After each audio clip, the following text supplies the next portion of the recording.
Okay, so we're going to do the proof of when geometric series converge. Remember, the condition I mentioned earlier was these geometric series, or series n equals 1 to infinity of a times r to the n minus 1, these will converge when the absolute value of r is less than 1. So we're going to see what's special about this in a moment. But before we dive into this proof, I want to first define a term. We're going to talk about something called a partial sum that's going to arise. And to do this, we're just going to talk about a general series. So consider any general series a sub n.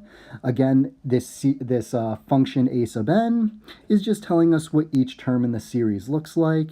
So this is again a1 plus a2 plus a3 and so on. Now, when we define a partial sum, basically we're just asking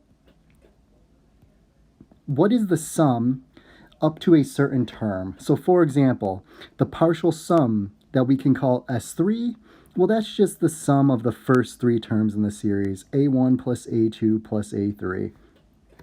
For example, S10, that's the sum of items or the terms A1 plus A2 plus A3 all the way to A10.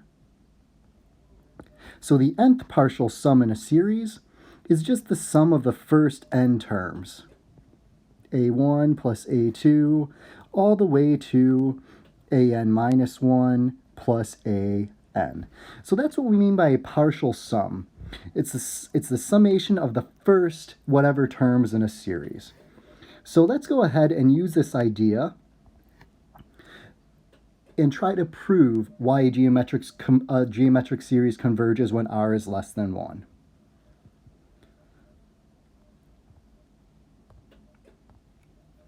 So, to begin this proof, we're of course going to assume that r is less than 1. But first, for our general geometric series, let's look at what the nth partial sum looks like. Again, the nth partial sum, the sum of the first n terms of our geometric series this time. So this will be a plus ar plus ar squared, and we'll go all the way to the n minus first power of r. Oops.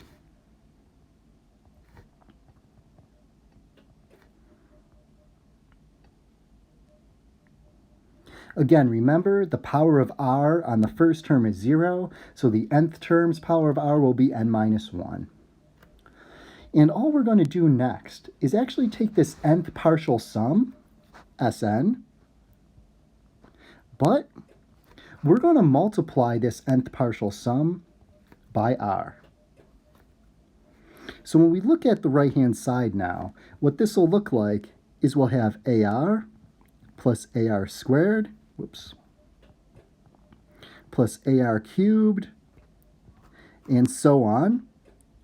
We'll have an ar to the n minus first term, that's the second to the last term in this r times Sn term, and we'll have finally an ar to the n term. Okay. Notice in both of these series, we're still going to have n terms. In the r times Sn term, we have an r to the first in the first term, and finally an r to the n in the nth term. And the next mathematical move we're going to actually do is just subtract that second line from the first. So bear with me as I use this crude math notation. So we have Sn minus r times Sn on the left-hand side. And let's see what terms cancel out on the right-hand side. So in the first series, we have just an a with no r's. That term is going to survive. But then in the second term, we have an ar in the top. We subtract an ar in the bottom. In the top, we have an ar squared. The bottom, we also have an ar squared. In the top, we would have an ar cubed. Well, that's going to cancel the bottom's ar cubed. And we're also going to see all of these terms cancel until this ar to the n minus first power. So we're really just left then with this final ar to the n term.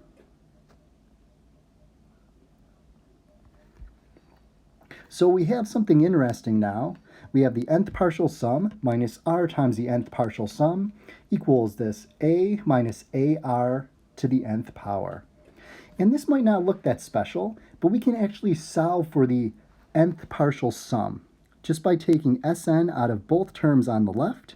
So we have Sn times 1 minus r, and that still equals the right-hand side, a minus ar to the n. And we can go ahead and solve for the nth partial sum, Sn now, equals a, we can minus a times r to the n all over 1 minus r. And this is actually quite remarkable, because we have a general formula then for computing the first n terms of this geometric series. So if I gave you an a, I gave you an r, we could say, hey, what is the millionth partial sum in this series? And we could explicitly compute that. If I asked you for the 27th partial sum in the series, we could explicitly compute that by letting n equal 27 and then computing that right-hand side. But what's a little more special is, since we have a formula now for the nth partial sum, we can actually just get, as n goes to infinity now, what the series would equal. So if we take a limit of both sides, the limit as n goes to infinity on the left of the nth partial sum, that should give us what the actual series converges to, if it is indeed to converge. On the right-hand side, let's see what this limit looks like. So if we have the limit as n goes to infinity of a, I'm going to factor out the a, so we have 1 minus r to the n all over 1 minus r. We see the only n dependence is up in that power of r. Whoops.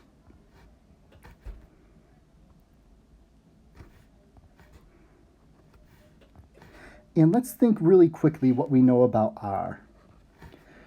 What we're assuming here is that r is less than 1. And the reason for this is we know if r is less than 1, that the limit here as r goes to the nth power as n goes to infinity, that'll go towards 0. So we're assuming, again, r is less than 1. And if we assume this, well, this is actually just going to equal a over 1 minus r. Since as r goes to infinity, or sorry, as n goes to infinity, this term's going towards 0. So we can actually get what the geometric series should converge to. A over 1 minus r, again, that's what the sum equals if r is less than 1 in absolute values. And remember, if r is greater than 1 or equal to 1, the geometric series diverges.